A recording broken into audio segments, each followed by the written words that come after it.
Hello students, आप सभी का हमारे इस यूट्यूब चैनल में स्वागत है। स्टूडेंट्स, हम introduction to linear algebra paper solve कर रहे थे और क्वेश्चन नंबर 6C जो कि लास्ट क्वेश्चन है, से पहुंच गए हैं। 6C जो है स्टार्ट तो यहाँ से हो रहा है एंड इसका अदर पार्ट ये रहा।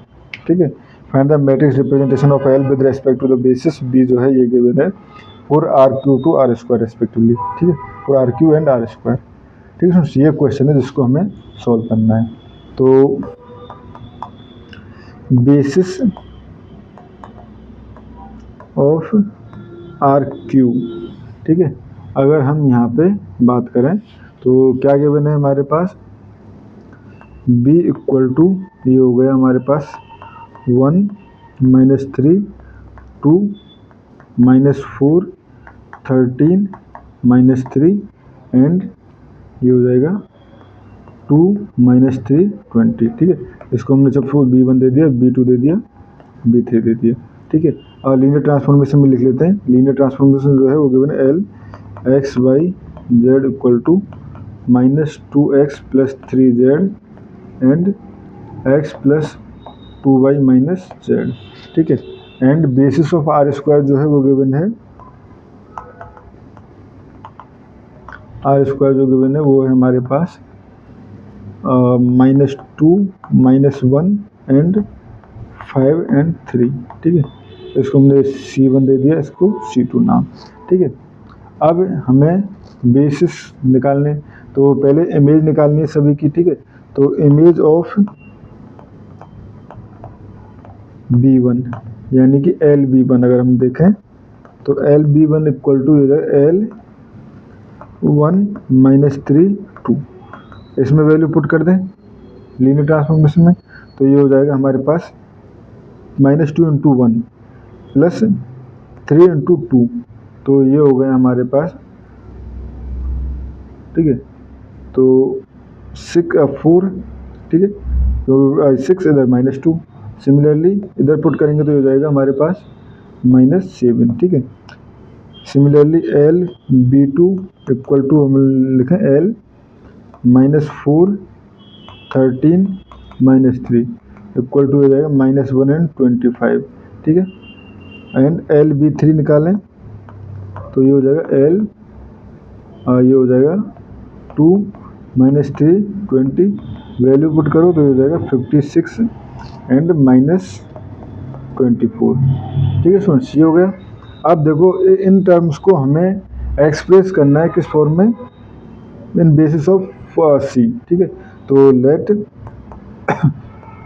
AC1 + BC2 equal to XY। ठीक है, तो इस कंडीशन में ये क्या हो जाएगा, ये हो जाएगा AC1 जो है वो -2 एंड 1 है। ठीक है, प्लस BC2 जो है वो 5 एंड 3 गिवन था हमारे पास, equal to X and Y। ठीक है, तो यहाँ से हो जाएगा -2A + 5B equal to X। ठीक है, and -A + 3B equal to Y। ठीक है, ये हो गया हमारे पास। नाउ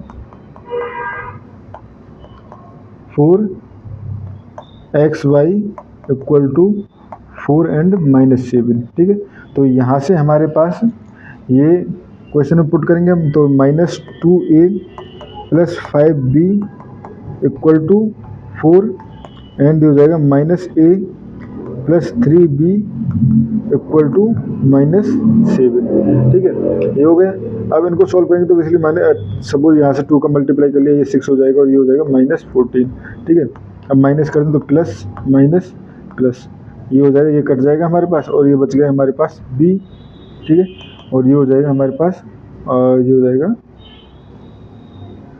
B इक्वल टू यहाँ से -14 एंड ये कहीं गलत तो नहीं हो गया, -2A + 5B। ये ठीक है, ये हमने यहाँ पे इधर 2 का मल्टीप्लाई कर दिया, ऐड कर दिया, तो ये हो जाएगा हमारे पास। ठीक है, माइनस ही करना था, इसमें से एक बार मैं वेरीफाई कर लेता हूँ। ठीक है, ये था हमारे पास -2A + 5B equal to 4 and -A + 3B ठीक है, इक्वल टू -7, ठीक है, ये हो जाएगा हमारे पास। तो यहाँ से मैंने इसमें 2 का मल्टीप्लाई कर लिया, तो ये हो जाएगा हमारे पास 2a, ये 6b और ये हो जाएगा -14, ठीक है। अब मैं माइनस कर देता हूँ, माइनस माइनस और ये प्लस, तो यहाँ आ जाएगा -b इक्वल टू, ये तो कट जाएगा, ठीक है, ये प्लस तो कट जाएगा, ये आ जाएगा हमारे पास -b इक्वल टू 18 या b इक्वल टू आ जाएगा -18, ठीक है। अब b इक्वल टू -18 हो गया, तो a इक्वल टू आप इसमें किसी में क्वेश्चन में पुट कर दीजिए, तो ये हो जाएगा हमारे पास, जैसे इसमें पुट कर दीजिए, suppose -a plus 3b equal to -7, यहाँ पुट कर दिया, तो ये हो जाएगा -a प्लस ये हो जाएगा -18, 54, ठीक है। तो ये हो जाएगा हमारे पास इक्वल टू -7, ये इधर जाके हो जाएगा -a इक्वल टू और कितना 47 या a इक्वल टू -47, ठीक है, a इक्वल टू -47, तो ये हो जाएगा हमारे पास। So 4 and -7 equal to, students verify जरूर कर लेना आप, ठीक है, -47 C1 -18 C2, ठीक है, एक बार वेरीफाई आप जरूर करना है इसको, क्योंकि मुझे थोड़ा सा डाउट लग रहा है, ठीक है। एंड सिमिलरली अगर हम बात करें -1 एंड 25 के लिए, तो इक्वेशन क्या बन जाएंगी, -2a plus 5b equal to -1 and ये हो जाएगी हमारे पास -a plus 3b equal to 25, तो इसमें 2 का मल्टीप्लाई कर लो, ये हो जाएगा 6 और ये हो जाएगा 50, ठीक है। माइनस करेंगे तो ये प्लस, ये माइनस, ये प्लस, माइनस सॉरी, और ये हो जाएगा हमारे पास b इक्वल टू 51, ठीक है, b इक्वल टू, क्योंकि माइनस b बचेगा, इधर माइनस से हो जाएगा 51 एंड जब a के लिए सॉल्व करोगे तो ये हो जाएगा 128, ठीक है, ये हो जाएगा। सिमिलरली ये हो जाएगा 456 एंड -24 के लिए आप सॉल्व करोगे तो इन्हीं इक्वेशन से, तो b इक्वल टू आ जाएगा 8 एंड a इक्वल टू आ जाएगा -8, ठीक है।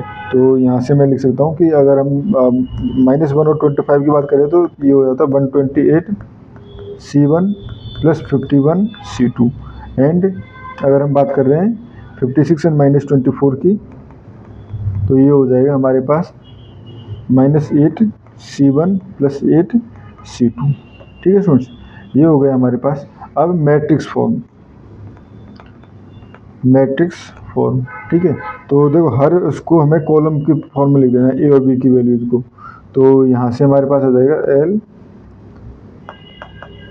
C B, ठीक है, तो ये आ जाएगा, पहले में -7 एंड -2 था ना, कितना था, सॉरी 18 एंड -47 एंड -18 था, ठीक है, तो ये हो जाएगा हमारे पास -18 एंड -47 एंड -18, -47 एंड -18, दूसरे में 128 एंड 51 एंड -8 एंड 8, ठीक है स्टूडेंट्स, तो ये हमारे पास मैट्रिक्स आ गए, और इस क्वेश्चन में हमें इतना ही करना था। Thank you students.